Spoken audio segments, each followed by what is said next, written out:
Hello friends, welcome to my channel study with Shilpi. Friends, हम लोग UGC NET exam geography, TGT, PGT geography and all upcoming geography exams की तैयारी कर रहे हैं। फ्रेंड्स, आज हम ज्योग्राफी में पढ़ेंगे थॉमस ग्रिफिथ टेलर की प्रमुख पुस्तकें कौन कौन सी हैं जो कि हमारे आने वाले एग्ज़ाम के पॉइंट ऑफ व्यू से मोस्ट इम्पॉर्टेंट है। तो आइए फ्रेंड्स शुरू करते हैं।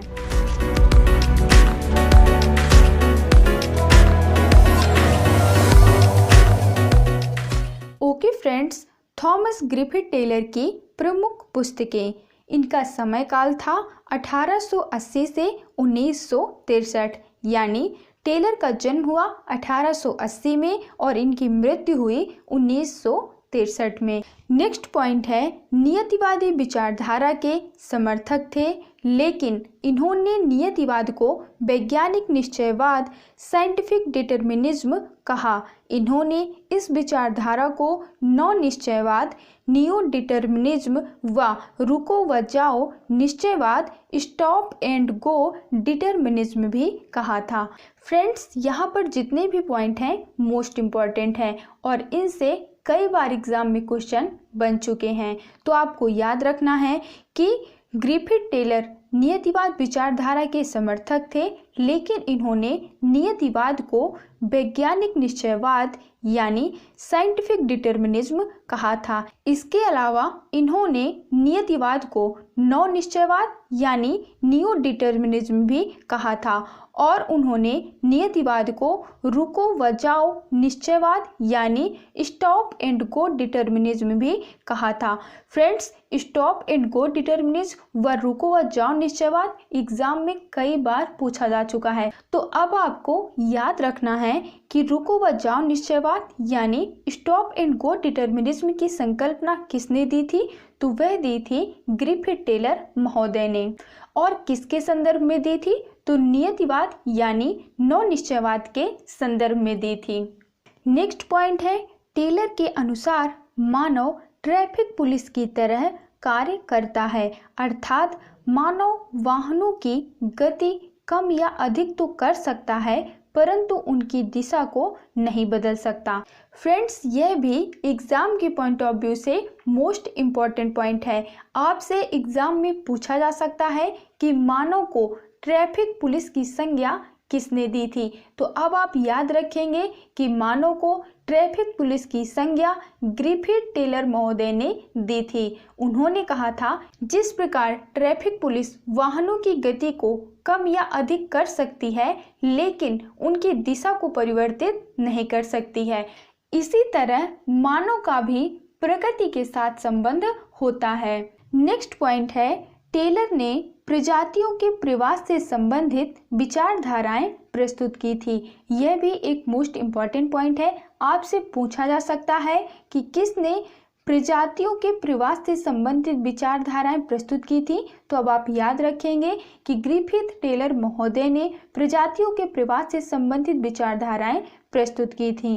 नेक्स्ट पॉइंट है, टेलर ने प्रवास कटिबंध सिद्धांत, माइग्रेशन जोन थ्योरी या कटिबंध स्तर सिद्धांत या फिर जोन स्ट्रेटा थ्योरी दी थी। मोस्ट इम्पॉर्टेंट है और कई बार एग्जाम में पूछा गया है। तो अब आप याद रखेंगे कि प्रवास कटिबंध सिद्धांत या फिर इसी को कह सकते हैं माइग्रेशन जोन थ्योरी या फिर कटिबंध स्तर सिद्धांत और इसी को इंग्लिश में बोल सकते हैं जोन स्ट्रेटा थ्योरी। किसने दी थी? ग्रिफिथ टेलर महोदय ने दी थी।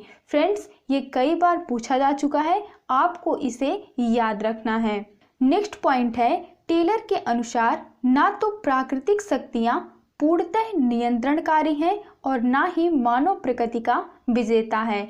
फ्रेंड्स, ग्रिफिथ टेलर की जो नौ निश्चयवाद की विचारधारा थी उसका आधार यही था कि ना तो प्राकृतिक शक्तियां पूर्णतः नियंत्रणकारी है और ना ही मानव प्रकृति का विजेता है। यह दोनों सामंजस्य के आधार पर ही विकास कर सकती हैं। नेक्स्ट पॉइंट है, टेलर ने 1907 में अपनी पुस्तक हमारी विकासशील सभ्यता यानी आवर डेवलपिंग सिविलाइजेशन में भू शांति की विचारधारा प्रस्तुत की थी। फ्रेंड्स, यह भी एक मोस्ट इम्पॉर्टेंट पॉइंट है और एग्ज़ाम में पूछा भी गया है और आगे आने वाले एग्ज़ाम में भी पूछा जा सकता है। तो आपको याद रखना है कि हमारी विकासशील सभ्यता या फिर आवर डेवलपिंग सिविलाइजेशन किसकी पुस्तक है? ग्रिफिथ टेलर महोदय की है, जो कि 1907 ईस्वी में प्रकाशित हुई थी। और इसी पुस्तक में ग्रिफिथ टेलर महोदय ने भू शांति की विचारधारा प्रस्तुत की थी। नेक्स्ट पॉइंट है ग्रिफिथ टेलर की प्रमुख पुस्तकें, जिसमें सबसे पहली पुस्तक है 20वीं शताब्दी में भूगोल। मोस्ट इम्पॉर्टेंट है और कई बार एग्जाम में पूछी जा चुकी है। तो आपको याद रखना है कि 20वीं शताब्दी में भूगोल ज्योग्राफी इन 20th सेंचुरी किसने दी थी? ग्रिफिथ टेलर महोदय ने दी थी, जो कि 1951 ईस्वी में प्रकाशित हुई थी। नेक्स्ट है प्रजातीय भूगोल, रेडिकल जियोग्राफी। नेक्स्ट है नगरीय भूगोल, अर्बन जियोग्राफी। नेक्स्ट है जनसंख्या भूगोल पर निबंध, एसे ऑन पॉपुलेशन जियोग्राफी। किसने दी थी? ग्रिफिथ टेलर महोदय ने दी थी। ठीक है फ्रेंड्स, तो आपको इन सभी पुस्तकों को याद रखना है जो कि ग्रिफिथ टेलर महोदय के द्वारा दी गई थी। 20वीं शताब्दी में भूगोल, ज्योग्राफी इन 20th सेंचुरी, प्रजातीय भूगोल, रेडिकल ज्योग्राफी, नगरीय भूगोल, अर्बन ज्योग्राफी और जनसंख्या भूगोल पर निबंध, essay on population geography. Next है कनाडा की जलवायु, द क्लाइमेट ऑफ कनाडा, जो कि प्रकाशित हुई थी 1941 ईस्वी में। नेक्स्ट है वातावरण, प्रजाति तथा प्रवास, इन्वायरमेंट, रेस एंड माइग्रेशन, जो कि प्रकाशित हुई थी 1937 ईस्वी में। नेक्स्ट है ऑस्ट्रेलिया, भौतिक एवं आर्थिक, Australia physiographic and economic. Next है सांस्कृतिक भूगोल, कल्चरल ज्योग्राफी, जो कि 4 खंडों में प्रकाशित हुई थी, जिसका पहला खंड है प्रजाति यानी रेस, दूसरा खंड है राष्ट्र यानी नेशन, तीसरा खंड है नगर यानी सिटी और चौथा खंड है सभ्यता यानी सिविलाइजेशन। ठीक है फ्रेंड्स, तो आपको याद रखना है कि कनाडा की जलवायु, द क्लाइमेट ऑफ कनाडा, वातावरण, प्रजाति तथा प्रवास, environment, race and migration, Australia भौतिक एवं आर्थिक, ऑस्ट्रेलिया फिजियोग्राफिक एंड इकोनॉमिक और सांस्कृतिक भूगोल यानी कल्चरल ज्योग्राफी, ये चारों पुस्तकें किसकी हैं? ग्रिफिथ टेलर महोदय की हैं। इसके अलावा आपको यह भी याद रखना है कि ग्रिफिथ टेलर ने अपनी पुस्तक सांस्कृतिक भूगोल को 4 खंडों में विभाजित किया था और वे 4 खंड थे प्रजाति, राष्ट्र, नगर और सभ्यता। ठीक है फ्रेंड्स, तो फ्रेंड्स यह थी ग्रिफिथ टेलर की प्रमुख पुस्तकें जो कि कई बार एग्जाम में पूछी जा चुकी हैं और आने वाले एग्जाम के पॉइंट ऑफ व्यू से भी मोस्ट इम्पॉर्टेंट है। आई होप कि आपको ये वीडियो पसंद आया होगा। मिलते हैं हमारे नेक्स्ट वीडियो में। Thank you for watching this video.